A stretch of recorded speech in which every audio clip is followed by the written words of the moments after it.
ராதிகா வீட்ல இல்லாததுனால கோபி பார்த்துட்டுங்கன்னா என்ன பண்ணுறதுன்னு தெரியாம அழுதுகிட்டே வீட்டுக்கு வராங்க. கோபி அந்த நிலைமைய பார்த்துட்டு ஈஸ்வரியுமே இருந்துட்டு ரொம்ப கவலைப்படுறாங்க. "ஏன் கோபி ராதிகாவ தேடி தானே போனா, என்ன சொன்னா? திருப்பி உன்ன ஏதுன்னு சொல்லிட்டாளா?" அப்படின்னு சொல்லி கேட்க, "இல்லம்மா அவ வீட்ட விட்டு காலி பண்ணிட்டு போயிட்டா" அப்படின்னு சொல்லல.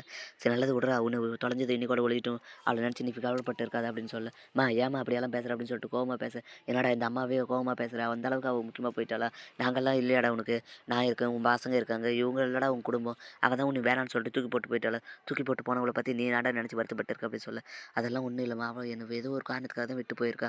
நான் தான் எல்லா தப்புக்கும் காரணம். நான் பாக்கியாவ விட்ட மாதிரியே ராதிகாவும் விட்டுற மாட்டேன். இவ வந்த பின்னாடி தான் என் வாழ்க்கையில எவ்வளவோ நல்லது நடந்திருக்கு. அதுவும் இல்லாத நான் கஷ்டப்பட்ட நேரத்தில தூக்கி கொடுத்தது இவ தான். அப்படி இருக்கும்போது அவள எப்படிம்மா நான் விட்டுற முடியும்?" அப்படின்னு சொல்ல. "அந்த யாருமே தெரிஞ்சிருந்தா அவ ஏன்டா உன்ன விட்டு போறா? நீ வேணான்னு சொல்லிட்டு தானே விட்டு போயிருக்கா" அப்படின்னு சொல்ல. அவ விட்டு போயிருக்கலாம்மா. ஆனா நான் விட முடியாதும்மா.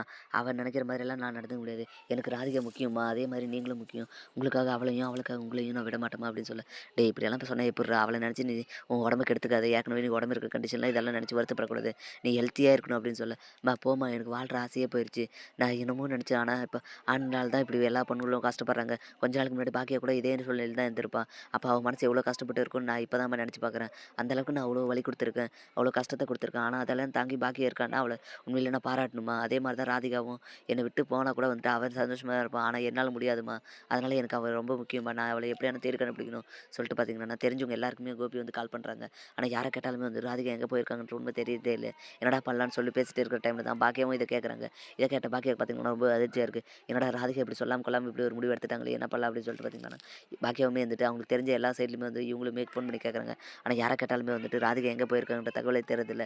ஆனா உண்மையிலேயே ராதிகா வந்துட்டு அவங்க மாமாவ கூட சேர்ந்து ஊருக்கு போயிருப்பாங்க. அங்க வந்துட்டு கொஞ்ச நாள் மயூ அங்க இருந்தான்னா, அவன் மனசும் கொஞ்சம் ஆறுதலா இருக்கும். அதுவும் இல்லாத கோபிய மறக்கிறதுக்கான வாய்ப்பும் அதிகமா இருக்கும். அதனால சொல்லிட்டு பார்த்தீங்கன்னா, ராதிகா பார்த்துட்டீங்கன்னா, ஊருக்கு போயிட்டு இருப்பாங்க. இதெல்லாம் தெரியாது. கோபி பார்த்தீங்கன்னா, ராதிகாவ காணோம்னு சொல்லிட்டு ரொம்பவே தவிச்சு போய் கிடக்குறாங்க. இப்படி தான் வரப்போற எபிசோடு வந்து போப்போது.